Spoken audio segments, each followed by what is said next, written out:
Hi there everybody, this is MAW0001 again.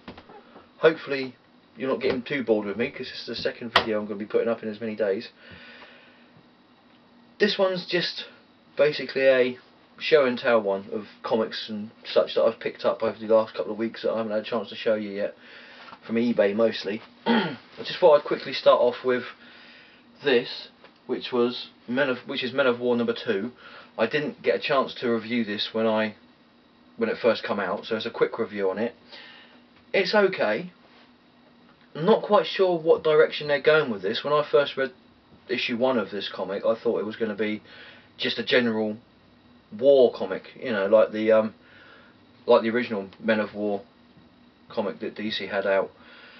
It seems to be bringing in a bit of a supernatural element to it as well. I mean, it's got Cersei in it. Whether it's actually Cersei or whether it's just the character of Sergeant Rock having an hallucination or not is another matter. It's still an interesting comic. I'll still be picking them up, see how they go for the first story arc at least. But yeah, it's an okay comic. Right, that's the small review that I've done for this one that I didn't get a chance to do last time because I hadn't read it.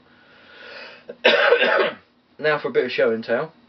Again, please excuse my voice. I do have a cold, so it's going to be a bit hit and miss with my voice, I think, in a moment. The first one we have up, these are all eBay wins that I've got here. The first one we have up is Detective Comics 363 from 1967. And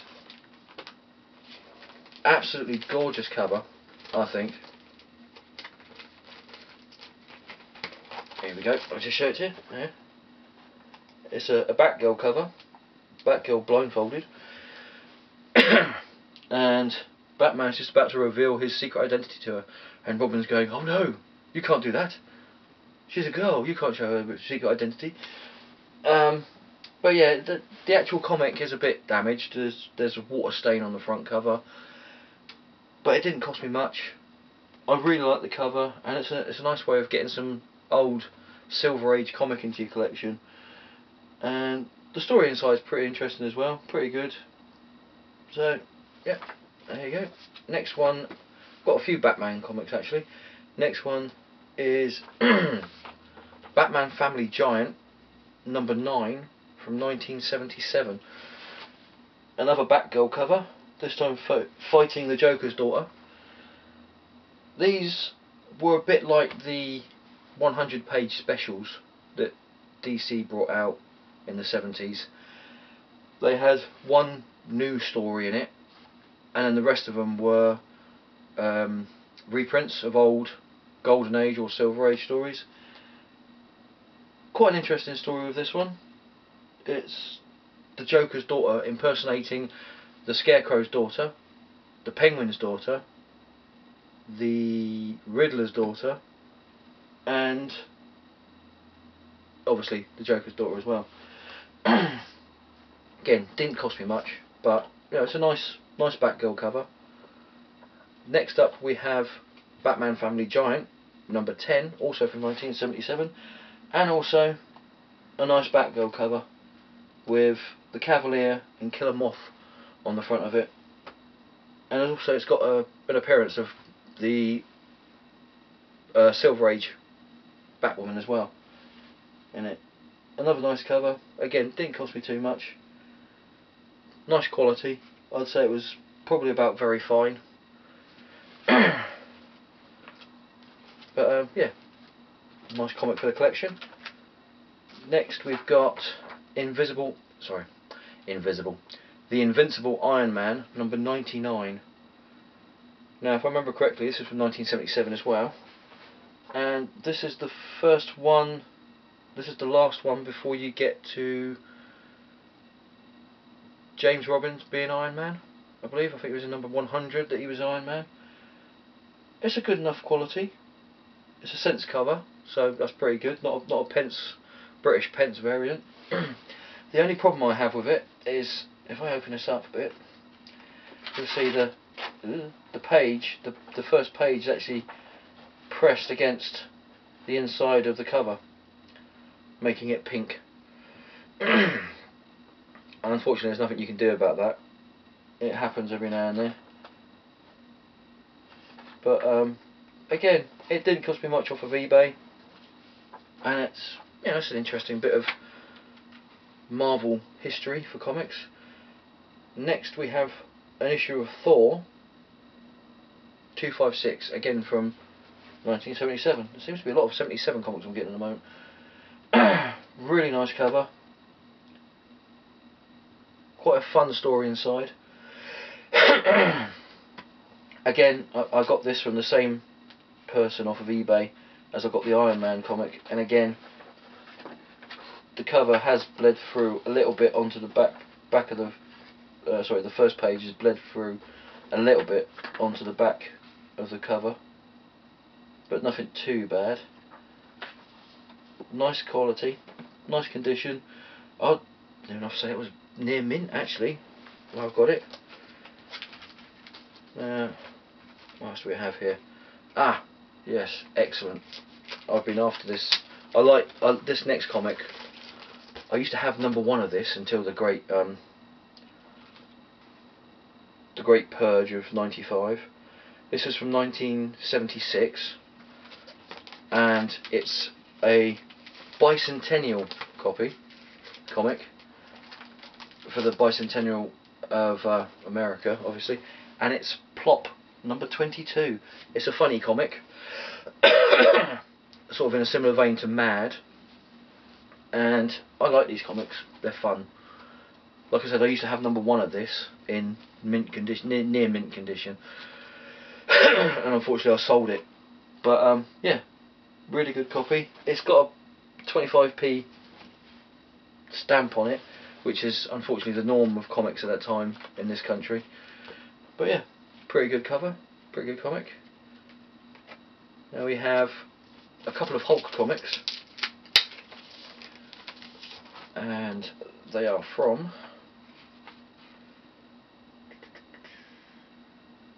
1976. Look at that. And the best thing about these Hulk comics is not only are they in pretty good condition, I'd say very fine to near mint, at least, it's also got one of my favourite characters in it, Man-Thing. And we've got Incredible Hulk 197.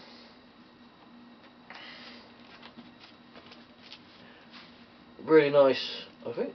That's Bernie Wrightson cover actually. It's got to be good. Man-Thing drawn by Bernie Wrightson. And we've also got Incredible Hulk 198, which finishes the Man-Thing story. This set. And next we have possibly a bargain. Daredevil #2 for the new series that Mark Waid's writing. I got that off of eBay for 25p. How's that for a bargain? Not bad going, eh? It was one I wanted, one I needed to finish to complete, you know, the ones that are out now, and yeah, couldn't say no to that. Next we have Elektra from 2002 with a Greg Horn cover, #13, Greg Horn cover, absolutely gorgeous Greg Horn cover. Really interesting story inside. I must admit I did get it for the cover because Greg Horn, you can't go wrong with his covers. Absolutely gorgeous cover. Yeah, and again, it didn't cost me much. I think it was about £1.99, £2, you know. Next we have a couple of Watchmen comics. Now this one, #11, I've already got this one, but the copy I've got has a massive crease going right up the middle of it through the whole comic. Looks like somebody just folded it over and stuck it in their back pocket or something. This one, it's got a few dirty marks on the white page, which is unfortunate for comics that do have white covers, but it's not got the big crease in it, and it didn't cost me that much, so it's a good addition to my Watchmen set. And what I'm really excited about was, from the same person, I also got Watchmen 4, which means I've only got one issue now, which I think is, it's either Watchmen 6 or Watchmen 7 that I need to get the complete set of Watchmen again. And that set I'm not going to get rid of. I'm just going to add to it with better quality comics in it. But yeah, really happy with getting this one off of eBay. Got it really cheap. It's in pretty good condition. Not near mint, but it's, you know, as close as it can be, it's going to get. And yeah, pretty good. These next ones I got from the same, all from the same seller on eBay. They're not in great condition. The seller even said that they were stuck up in a loft in a suitcase, but I didn't spend too much money on them, so it's not too bad. Do these really quickly. We have 1973 issue of Ghost, number 12. Pretty beat up. It's only a reader's copy really, but still a nice issue to have. From 1971, we've got Superman, number 238. Really nice cover, and I believe this is one of the stories where Superman actually loses some of his powers because they get drained off by this sand creature that is mimicking him. Like I said, really nice cover. Again, it is pretty beat up, but you know, it's a reader copy really. Next we have, from 1972, Amazing Adventures featuring the Beast. I think this is the 3rd issue we've got of the Hairy Beast, Hank McCoy as the actual Hairy Beast that he's now known as. And I believe this is possibly the 2nd issue with Quasimodo in, because I think the first issue was Fantastic Four Annual number 4, I think. I'm sure there's somebody out there who's going to, you know, say I'm wrong on that one, and if you know any better, please do say so in the comments down below. And we've got a Marvel Special Edition number 6 of Sgt Fury. I don't have that many war comics, but this one, you know, was quite interesting. And I'm not too sure if it's a reprint, but it's still an interesting comic. This one I'm really glad of getting. It's from 1969. It's beat up. The cover's coming off of it. It's got a really tatty cover, but I just was really happy with getting this one. It's Sgt Fury number 66, and it's the issue which has got Adolf Hitler in it. Yeah, again, it's not the best quality comic around, not something that I would get CGC'd, but it's a reader copy, and I'm really happy with getting this comic, because even though it's beat up, I think if you get comics like that, it gives them a bit of character, it gives them a little bit of history. You know, it's nice to get a mint or near mint copy of a comic, but it's also, I think, nice to get a copy of a comic, even if it's like this, because it just, you know, it makes you wonder where it's come from and how far it's had to go to actually get to your hands. And 4 more to go. Hopefully we've got enough time for this. Adventure Comics number 416 from 1972. I really should make notes before I do these videos. It's a 100-page super spectacular. Not the best quality and condition, but still readable, still intact. Some nice stories inside, some nice Golden Age and Silver Age Wonder Woman and Superman stories in there as well, and a nice Supergirl original story in there and all. This next one I was a little bit disappointed in getting when I finally got it. I thought it was going to be an American scent cover. Unfortunately it was a British sterling cover, but again, it's still a nice comic to read. It's Tales of Suspense number 90 from 1967, only 10 away from the Captain America number 100, which Tales of Suspense changed to. You know, it's an okay cover. Okay condition, really nice Red Skull cover. Again, that's the only thing I was a bit disappointed of. I thought it was going to be a cents cover. I got it for 99p. I'm not really crying that much about it, but you know, still nice. Now this one, really happy about getting. Again, not in good condition. Definitely only a reader. Probably about a fine. It does have a bit of water damage by the looks of it on the back cover, but it's 1974's ARG #1. I think Ghost Critic had a copy of this, and I commented on it that I was hopefully going to get a copy. Here is my copy. Absolutely brilliant. I do love these funny comics, like in the same vein as Mad and not Brand Ech, and it's, you know, it's a nice quality and a really nice cover as well, and I'm happy to get it. A bit of an oddity next up. We've got a comic called Uncanny Tales, which I believe is from about 1960s. I'm not quite sure when. It's a British black and white reprint comic. Yeah. Now the strange thing about this is you can see you've got the Avengers on the cover, but inside you also have what looks like an EC story in the middle, and there's various other EC and sort of type stories in there. Not only that, you have, if I can get to the page, well, you've got Doctor Strange in there as well. Doctor Strange, so that's another Marvel one.